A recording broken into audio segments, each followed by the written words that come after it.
সুপ্রিয় শিক্ষার্থীরা, এই ভিডিওটিতে থাকছে একটি গুরুত্বপূর্ণ কম্পোজিশন অর্থাৎ ইংরেজি রচনা এ জার্নি বাই বোট অর্থাৎ একটি নৌকা ভ্রমণ।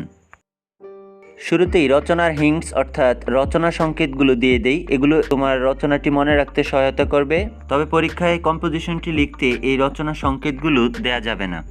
এ জার্নি বাই বোট অর্থাৎ একটি নৌকা ভ্রমণ। ইন্ট্রোডাকশন অর্থাৎ ভূমিকা। There are many kinds of journey in our country. আমাদের দেশে বিভিন্ন ধরনের ভ্রমণ রয়েছে।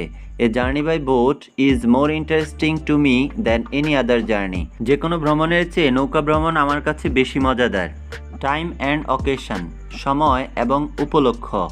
During the last autumn vacation my father asked me to go to my sister's house at Hajiganj 10 miles away from our house. গত শরতের ছুটিতে আমার বাবা আমাকে আমার বোনের বাড়ি হাজীগঞ্জে যেতে বলেছিলেন, যা আমাদের বাড়ি থেকে 10 মাইল দূরে। So I got a chance to make a journey by boat. তাই আমি একটি নৌকা ভ্রমণের সুযোগ পেয়েছিলাম।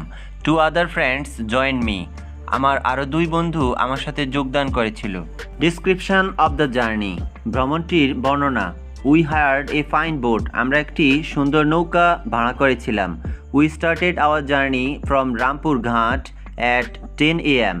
আমরা রামপুর ঘাট থেকে আমাদের ভ্রমণ আরম্ভ করেছিলাম সকাল 10টায়। দেয়ার ওয়ার 2 boatmen, 2 জন মাঝি ছিলেন। দ্য স্কাই ওয়াজ ক্লিয়ার, আকাশ ছিল পরিষ্কার। Our boat moving on and on, আমাদের নৌকাটি সামনে এগিয়ে যেতে লাগলো। There were small wave in the river, নদীর মধ্যে ছোট ছোট ঢেউ ছিল। The boat began to dance with the wave, নৌকাটি ঢেউয়ের তালে তালে নাচতে লাগলো। দ্য বোটম্যান ওয়ার সিঙ্গিং, মাঝিরা গান গাইতে শুরু করলেন। ইট ওয়াজ এ ভাটিয়ালি সং, এটা ছিল একটা ভাটিয়ালি গান। It feels us with joy, এটা আমাদের আনন্দে ভরে দিল।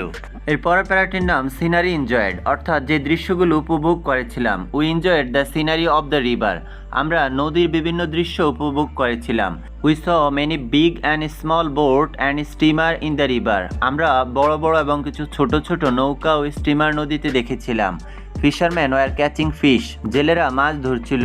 Boys and girls were swimming, বালক এবং বালিকারা সাঁতার কাটছিল।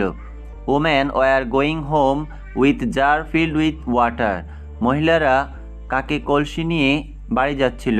দেয়ার were field on both side of the river, নদীর উভয় পাশেই মাঠ ছিল। ক্যাটেল ওয়ার গ্রাসিং দেয়ার, গৃহপালিত প্রাণীরা সেখানে ঘাস খাচ্ছিল।